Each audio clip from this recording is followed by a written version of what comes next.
दोस्तों, अगर अभी तक आप लोगों ने अपने अडेनियम के पौधों पर इन 4 ज़रूरी कामों को नहीं किया है, तो फटाफट इन कामों को कर लें, क्योंकि अडेनियम के पौधे के लिए 15 दिसंबर से 15 जनवरी का टाइम काफ़ी सेंसिटिव टाइम होता है और इस बीच अडेनियम के पौधे अक्सर ख़राब हो जाते हैं अगर इन कामों को नहीं किया जाता है। साथ ही दोस्तों, वीडियो में ये भी शेयर करूँगी कि क्या अब आपको अपने अडेनियम के पौधे में कोई फर्टिलाइज़र देनी है या फिर नहीं देनी है। नमस्कार दोस्तों, आप सभी का अपने चैनल पर एक बार फिर से स्वागत है। तो चलिए दोस्तों, वीडियो की शुरुआत करती हूँ। तो दोस्तों, अडेनियम एक बहुत ही खूबसूरत फूलों वाला पौधा है। इसके रंग बिरंगे फूल काफ़ी खूबसूरत लगते हैं। सिंगल और डबल दोनों ही पैटर्न में इसके फूल खिलते हैं। रेगिस्तान का पौधा होने की वजह से ये गर्म काफ़ी इलाके का पौधा होता है और इस पौधे की ज़्यादा देखभाल आपको नहीं करनी पड़ती है। इसके फूल गुलाब के फूलों से कम नहीं माने गए हैं और इस फूल को तो रेगिस्तान का डिज़र्ट रोज़ यानी कि रेगिस्तानी गुलाब के नाम से भी जाना जाता है। दोस्तों, दिसंबर के महीने में ये पौधा भी परमानेंट पौधों की तरीके से डोरमेंसी पीरियड में चला जाता है और फिर इस पर एक नई ग्रोथ स्टार्ट होती है जैसे ही स्प्रिंग सीजन स्टार्ट होता है। तो चलिए दोस्तों, देखते हैं कि दिसंबर के महीने में अडेनियम के पौधे पर किन कामों को करना काफ़ी ज़रूरी होता है और इन कामों को करने से किस तरीके से अडेनियम का पौधा पूरी सर्दी भर सुरक्षित बना रहता है। पहला काम आपको करना है कि आपको अपने अडेनियम के पौधे को एक बिल्कुल सुरक्षित जगह पर रखना है, क्योंकि 15 दिसंबर से 15 जनवरी का टाइम अडेनियम के पौधे के लिए सबसे सेंसिटिव टाइम यानी कि खतरनाक टाइम होता है और इस समय उत्तर भारत में पाला यानी कि ओस गिरता है और इसी ओस की वजह से अडेनियम के पौधे पर सबसे ज़्यादा मुसीबत आ जाती है, क्योंकि पाले के कारण अडेनियम के पौधे में फंगस लग जाती है और पौधा अक्सर ख़राब हो जाता है। तो दोस्तों, कोशिश यही करें कि इस समय अडेनियम के पौधे को बिल्कुल आप खुली जगह पर ना रखें, कहीं ऐसी जगह पे रख दें जहाँ पर शेड वगैरह हो। और इसके अलावा पौधे की मिट्टी में आप मल्चिंग कर दें, जिससे कि पौधे के ऊपर वाला भाग ढक जाए और उस पर पाले का कोई असर ना पड़े।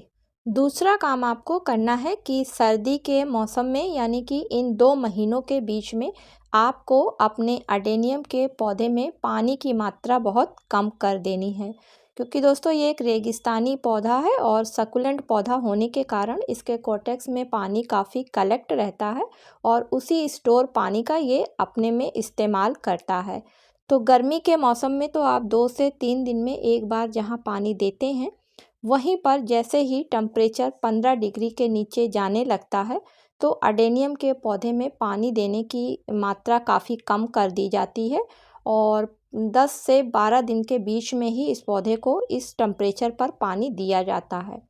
तो आप भी जब मौसम खुला हो तभी अपने पौधे को इतने अंतराल पे पानी दें, तो आपका पौधा सर्दियों में ख़राब नहीं होगा। तीसरा काम आपको करना है कि आपके अडेनियम के पौधे पर इस समय लगभग सारी पत्तियां गिर चुकी होंगी। दोस्तों, मेरे पौधों पर से सारी पत्तियां इस समय गिर चुकी हैं और सिर्फ इनकी ब्रांच ही ब्रांच बची हुई हैं। तो अगर आपके पौधे पर अभी कुछ पत्तियां बची हैं और वो पीली हो रही हैं, तो उनको भी आप पौधे पर से हटा दीजिए, क्योंकि वो आज नहीं तो कल गिर ही जाएंगी। और गमले की मिट्टी में अगर कोई भी पत्ती पड़ी है तो उसको हटा दीजिए, क्योंकि ये पत्तियां ही जब ओस गिरती है तो फंगस का कारण बनती हैं। इसके बाद जितनी भी ब्रांचें आपके पौधों में हैं, उनका जो टिप पोर्शन है उस पर आप कोई भी अच्छी फंगिसाइड का लेप अच्छी तरीके से लगा दें, जिससे कि दोस्तों जब ओस गिरे तो वो भाग सड़ने ना पाए, क्योंकि पौधों का सबसे कोमल भाग यानी कि सेंसिटिव भाग टिप वाला पोर्शन होता है और वहीं से नई ग्रोथ स्टार्ट होती है। दोस्तों, अगर मिट्टी में खाद की बात करें तो 15 दिसंबर से और 15 फरवरी के बीच में अडेनियम के पौधे को किसी भी तरीके की कोई फर्टिलाइज़र नहीं देनी होती है, क्योंकि इस टाइम पर ये पौधा पूरी तरीके से रेस्ट पीरियड में होता है और अपनी ग्रोथ को रोक चुका होता है। तो सिर्फ आप मिट्टी में कोई अच्छी फंगिसाइड मिला दें, जिससे कि पौधे की मिट्टी में किसी तरीके के फंगस या फिर कीड़े मकोड़े ना लगने पाएँ।